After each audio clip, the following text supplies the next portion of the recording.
Мен Мағжанды көрдім. 1948 жылы мен Сібірдегі 59 бригада командирінің орынбасары болып тағайындалдым. Кезекті әскери жаттығулар өткізіп жүрген кезімде, орманның арасында отқа жылынып отырған бір топ адамды көріп, маңына жақындадым.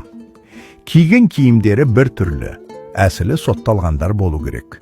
Олардан өзгешелеу, басында түлкі тымағы бар бір адам 10-15 метрдей жерде өз алдына жылынып отыр екен.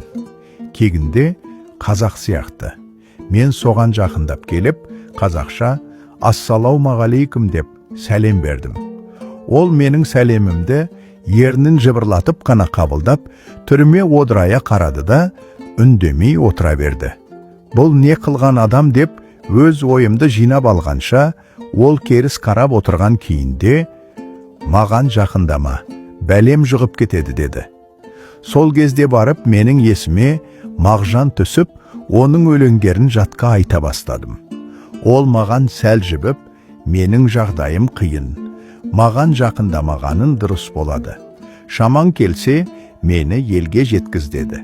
Мен оның қазақтың ақиық ақыны Мағжан екенін біліп, шамам келсе, көмектескім келді де, мен 10 шақты күннің көлемінде қайта ораламын. Сол кезде дайын болып тұрыңыз дедім.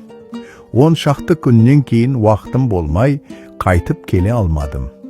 Бір айдан кейін келсем, түрменің бастығы маған ол суға кетіп, қайтыс болды деп айтты.